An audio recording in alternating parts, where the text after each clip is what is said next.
እንት የሰራውን ጉድ አሁን ልናገረው። ያላህ ሹም እኮ ነው ሸልሞ የፈጠረው። የአደም ጭቃ ነው እጁን ያጠቆረው።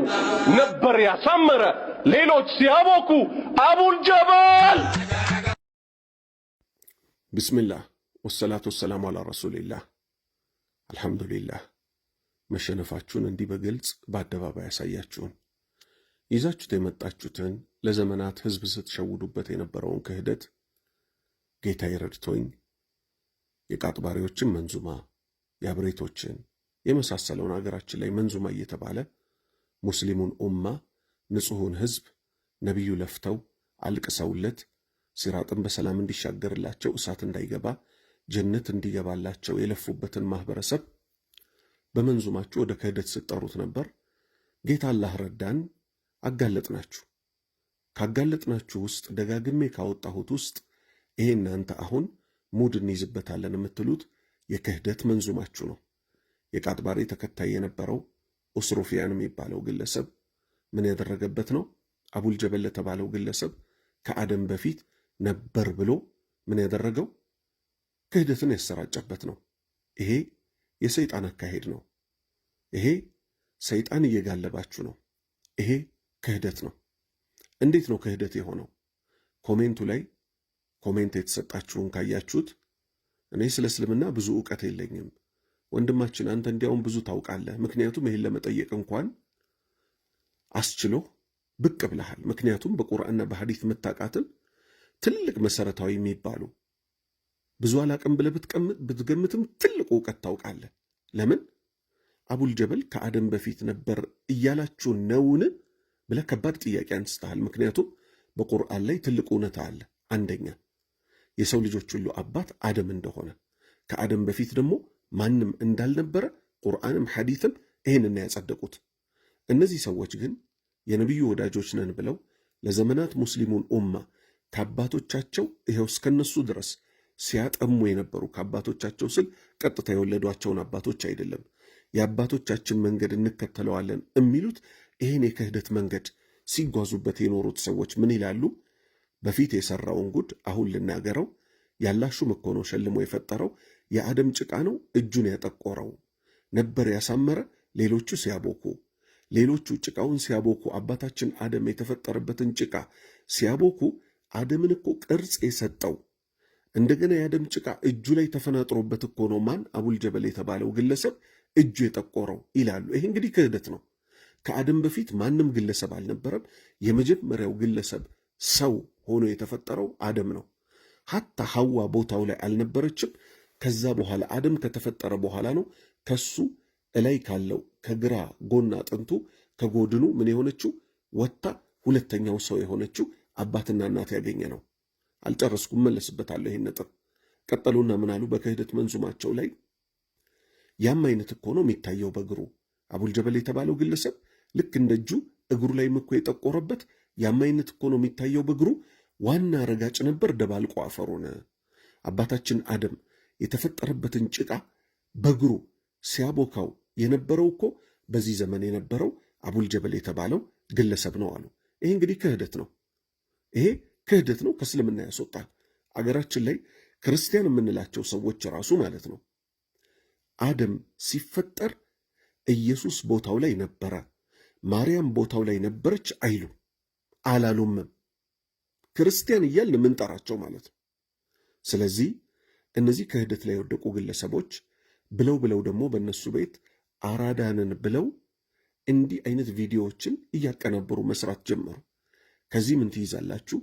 የታላቁ የአላህ ጠላት የአደም ልጆች ጠላት የሆነውን የሰይጣንን መንገድ እየተከተሉ ነው። እንዴት ሲባል ሰይጣን ልክ አደም እንደተሳሳተው እሱ አሳሳች ቢሆንም ተሳስቶ ነበረ። ሰይጣን ራሱ አደም ደግሞ ተሳስቶ ነበረ። ሲሳሳት ምን አለ? ረበና ظለምና አንፉሰና ወኢን ለም ተግፊር ለና ወተርሐምና ለነኩነነ ሚነል ኻሲሪን።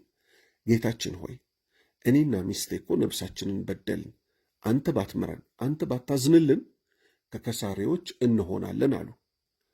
ያ የሰው ልጆች ሁሉ ጠላት የአላህ ጠላት የሆነው ሰይጣን ምን አለ?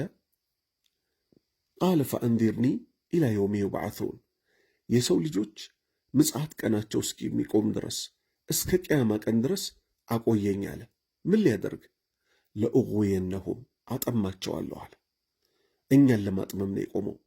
እነዚህም ግለሰቦች ይህ ክህደታቸው ሲጋለጥ ጌታችን ሆይ ማረን፣ ኡስሩፍ ያኔ የሠራውንም እኛ ዛሬ ከምንጀድድ ትክክለኛውን የነቢዩን አስተምሮት ለሕዝባችን ማስተማር አለብን ማለት ሲገባቸው እኛ በምናገኘው ጊዜ፣ ሰዓት፣ ገንዘብ ክህደት ነው የምናስፋፋው ብለው ክህደት እያስፋፉ ነው። ክህደት እያስፋፉ ነው። ይህን ክህደታቸውን ደግሞ እኛ አይናችን እያየ ዝም አንልም። ሚረዳን ጌታ አለ። አላህ እስከረዳን ድረስ እነሱን ከማጋለጥ ወደ ኋላ አንልም። መንዙማ ባዮች ነቢዩ የለፉለትን ዲን ከስር ከመሰረቱ ገንድ ሰው ጥለው የሰው ልጆች የጀሃነም ማገዶ እንዲሆኑ ነው እየለፉ ያሉት። ይኸው በዚህ መንዙማ ላይ እየለፉ እንደሆነ ከማስረጃ ጋር ባስቀመጥነው መልኩ ማለት ነው። ከማስረጃ ጋር ባስቀመጥነው መልኩ እውነት እነዚህ የነቢዩ ተከታዮች ናቸው? የአባታችን አደም ተከታዮች ናቸው? አይደሉም። ተመለሱ፣ ንስሐ ግቡ ሲባሉ አይ እምቢ ብለው የማንን መንገድ ነው እየሄዱ ያሉት? እንደ ሰይጣን የሰይጣንን መንገድ ተከትለው ምን በማድረግ ላይ ቢዚ ሆነዋል? ክህደታችንን አንለቅም።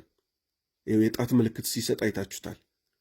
አቡል ጀበል እጁ ላይ እኮ ያለው ይሄ የጭቃው ምልክት ምንድን ነው? የአደም ጭቃ ነው እጁን ያጠቆረው ሲባል የስ አይነት በሚመስል መልኩ ጣቱን ከፍ ያደርጋል። ስለዚህ እባካችሁ ይሄ እርድና የሚባለው ነገር አይሸውዳችሁ። እርድ የምትባለዋ ናት ምግብ ውስጥ ገብታ ጥቅም ያላት። ከተማችን ላይ ያለችው እቺ አራድነት የምትባለዋ ቃል ምንም ጥቅም የላትም፣ ፋርነት ስለሆነች። እውነተኛ አራድነት ማለት ቁርአንና ሐዲትን መከተል ነው። ስለዚህ በድጋሚ አሳይታችሁናል እንደተሸነፋችሁ። አሁንም ባላህ ፍቃድ ሽንፈታችሁ ይቀጥላል ወደ አላህ መንገድ እስካልተመለሳችሁ ድረስ። ወሰላሙ አለይኩም ወራህመቱላሂ ወበረካቱ። ከፈለክ መን ከፈለክ አትመን الشيخ عبد الله الحرري የሚባል የአህባሾች ሼኽ ማለት ነው። ይህ ሼኽ የሞተን በግ በከራማው አንስቷል። እራ ተቀፍበት ልትኑ ይችላላችሁ፣ ግን እኔ በማስረጃ እንደማወራ ተመልከቱ። ይሄው ጀሚል ሐሊም የሚባለው የሼኽ አብዱላህ አልሐረሪ ደረሳ ነው። የተቃጠለችን ክስል የሆነችን በግ ነው ያነሳው። እስቲ ከሱ እንስማ። عظام محترقة، عظام محترقة. قام الشيخ عبد الله رجع حط ايده رجع كما كان بقدرة الله. فرح فيها كثير. الشيخ عبد الله الثاني سيد قطب بالاول لما حط ايده على الخروف احترق، صار فحم محترق. بعدين الشيخ عبد الله رجع حط ايده على الخروف وهو محترق ومفحم، عاد كما كان باذن الله. አሁን ሳምንት ላላችሁ አመናችሁ አላመናችሁ ምን አለ ሰይድ ቁጥብ የሚባለው? በመጀመሪያ አለ የሆነች በግ ላይ እጁን እንዲህ ሲያሳርፍ ተቃጥላ እንደው ክሰል ሆነች አለ። ምን አለ ሼኽ አብዱላህ ላይ የተቃጠለችው በግ ላይ እጁን እርፍ ሲያደርግ በአላህ ፍቃድ ሕያው ሆና ተነሳች አለ። ይሄው ከራሱ እንደሰማችሁት ማለት ነው። ይህ ንግግራቸው ማንን እንደሚቃረን ታውቃላችሁ? ሱብሃንአላህ። የሚገርም ነገር የአላህን ሱብሃነሁ ወተዓላ ንግግርን ነው የሚቃረነው። ሁሉም ፍጥረታት የሱ ነው፣ ትእዛዝም የሱ ነው ይላል ማለት ነው። አላሁ ኻሊቁ ኩሊ ሸይ፣ አላህ ማለት ሁሉንም ነገር ፈጣሪ የሆነው ጌታ ነው። እነሱ ግን ምን አሉ?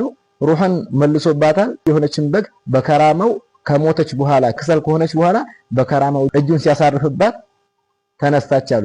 የሚያዳምጠው ሰው ውሸት ብሎ እንዳያስበው ምን አደረገ? የሚገርማችሁ ነገር ቢኢዝኒላህ በአላህ ፍቃድ አለ። አላህ ይህን አይፈቅድም። አላህ ለማንም ሩህን መመለስ አልፈቀደም። እሱ ብቻ ነው ሩህን የሚመልስ። ሱብሃንአላህ። እነዚህ አህባሽ ከራማ ብለው ኩራፋትና ኹዛዕ በላትን ነው የሚናገሩት። የሚገርማችሁ ነገር አሁንም በሌላ ከራማ ካልመጡ እስቲ አድርሱላቸውና የሚሉትን ነገር እንሰማለን።